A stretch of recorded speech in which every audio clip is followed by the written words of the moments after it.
If you're planning a trip to northern Norway and want to experience the Arctic beyond Tromsø, this might be the perfect itinerary.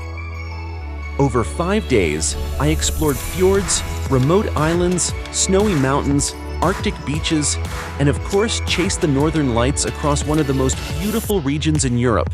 This was a solo road trip through Arctic Norway, and honestly, it became one of the most intense and unforgettable trips I've ever done.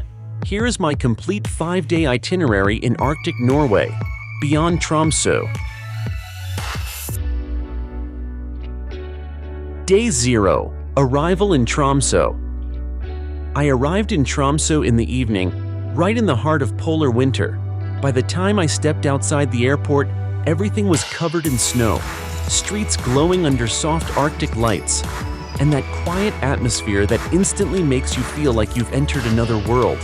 After checking into my hotel, I went straight to rest, because tomorrow, the Arctic adventure begins. Day 1. Discovering Tromsø. I woke up early the next morning, or at least Arctic early, because sunrise here happens around 10 a.m. in winter, and the first thing that struck me was the light. Everything was white and slightly blue, almost like the entire city was covered in a soft filter. The colorful Scandinavian houses contrasted beautifully against the snowy mountains surrounding Tromsø. I started with a walk along the harbor. Fishing boats, frozen water reflections, and the Arctic Cathedral standing quietly across the fjord. One thing that surprised me, Tromsø is actually not as cold as you might expect. Temperatures usually stay between 0 and -4 degrees Celsius, which is very manageable as long as you stay active. One of my first stops was the Polar Museum, and honestly, this place completely changes how you see Arctic travel. The museum tells the story of early polar explorers, hunters, scientists, and adventurers who survived in conditions far harsher than anything modern travelers experience today. You learn about historic expeditions, survival techniques, and the brutal reality of Arctic exploration in the early 1900s. One story that fascinated me is the legendary race to the South Pole between Scott and Amundsen. If you're interested in polar history, I highly recommend the book Scott and Amundsen, which dives deep into that rivalry. I'll leave an affiliate link in the description if you want to check it out. After that, I stopped by the Arctic Cathedral, one of Tromsø's most iconic landmarks. Its architecture is inspired by glaciers and Arctic mountains. Inside, the atmosphere is minimalistic and peaceful, with light shining through beautiful stained glass windows. It's a short visit, but it really sets the tone for the journey into the Arctic. In the afternoon, I decided to hike up to the famous Tromsø viewpoint using snowshoes, and that was my first real Arctic challenge. The climb is physically demanding, and the wind at the top was absolutely brutal, strong enough to freeze your cheeks within minutes. My original plan was to stay up there and wait for the northern lights, but winter days are extremely short. Night falls around 5 p.m., and auroras often don't appear before 10 p.m. Standing there, sweating from the hike and exposed to freezing wind, I quickly realized I was not prepared to wait that long. Lesson learned. So I went back to the hotel, changed clothes, grabbed warm layers, and headed to Telegrafbukta Beach. This is one of the best free aurora viewing spots in Tromsø because it faces north and the city lights stay behind you.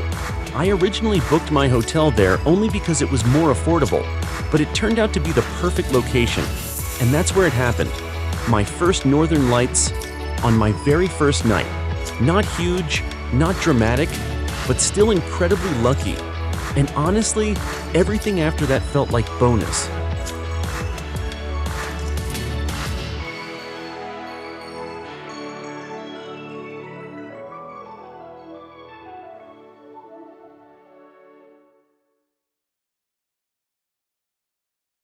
Day 2.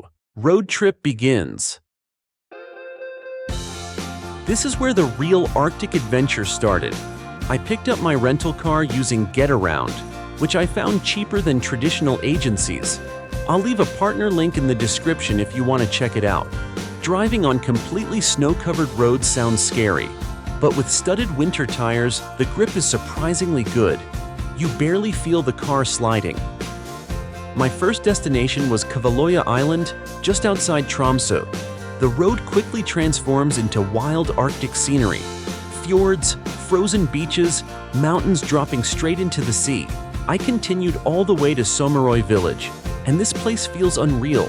You reach the island through a single bridge, and suddenly you're surrounded by turquoise water and white sandy beaches covered in snow.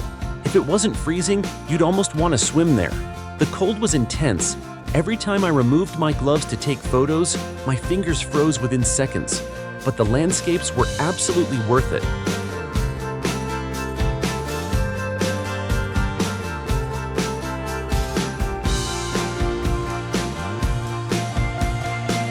After Sommarøy, I continued towards Senja Island, often called Norway's hidden gem.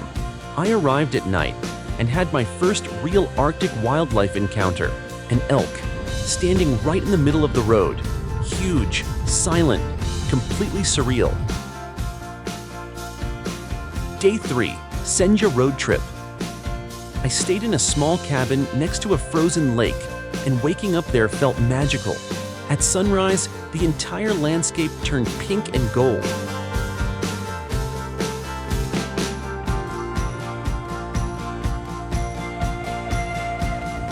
I started the day with a snowshoe hike at the Heston trailhead. In summer, this hike is very popular, but in winter, I was completely alone. Just snow, wind, and endless fjord views. Then came one of the most beautiful drives of my life. I followed the Senja scenic route, stopping at Mefjordvær, a small, quiet village located at the end of a dramatic fjord, surrounded by steep mountains and calm Arctic waters. Senja Island, a traditional fishing harbor where you can experience local life and see colorful fishing boats docked along the waterfront. Mefjordvær, a beautiful fishing village known for its white buildings, scenic harbor, and stunning mountain backdrop. Fjord, a picturesque beach famous for its turquoise water and snowy peaks, making it one of Senja's most photogenic spots. Tungeneset Viewpoint, a popular scenic stop with a wooden boardwalk that offers incredible views of the iconic Øksfjorden mountain peaks. Steinfjord, a striking fjord surrounded by towering mountains, often showcasing powerful Arctic weather and dramatic coastal scenery. Bergsbotn Viewing Platform, one of the best viewpoints in Senja, featuring a panoramic platform overlooking the fjord and surrounding mountain ranges.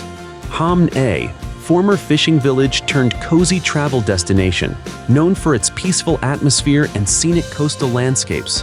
Gryllefjord, a charming coastal village with an active fishing port and ferry connections, offering a glimpse into everyday Arctic life.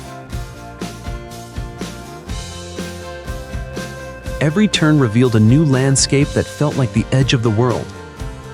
That evening, I prepared sandwiches in my car and started checking weather and Aurora forecast apps. Senja was actually one of the places I was most excited about. Seeing northern lights above fjords was a dream, but that night, the entire region was covered in clouds. No auroras. Still, seeing reindeer and elk during the drive back made the disappointment easier to accept. Be careful when driving at night in Norway.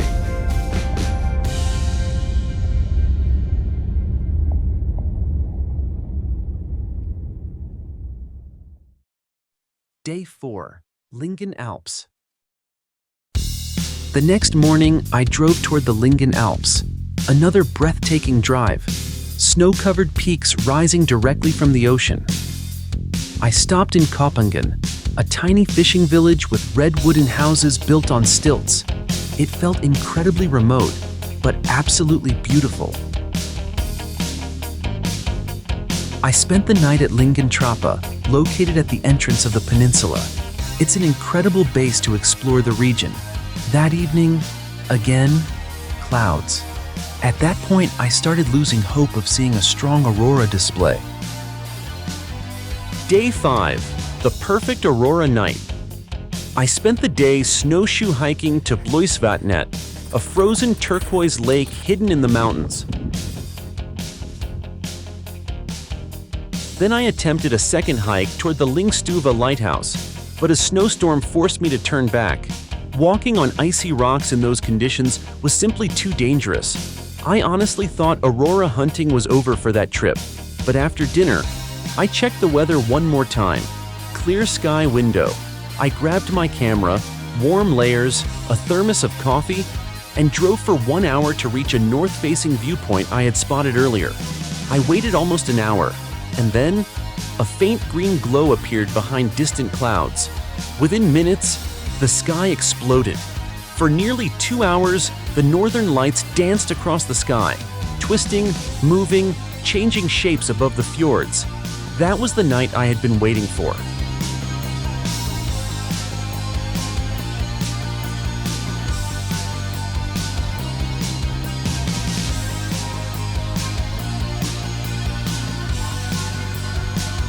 Day 6, return to Tromsø. I returned to Tromsø for my last night before flying home. I decided to hike one last time to the Tromsø viewpoint, hoping to catch another aurora above the city. The forecast predicted strong activity, and the place was packed with photographers and tripods. But by midnight, nothing appeared. When the last cable car left, everyone went down. I decided to walk down, sliding in the snow without snowshoes. Halfway down, I saw a small aurora forming behind the mountains. It didn't last long, but it was the perfect goodbye. I finished the night at Prestvanet Lake, the last aurora spot I hadn't visited. Nothing appeared, but honestly, it didn't matter anymore.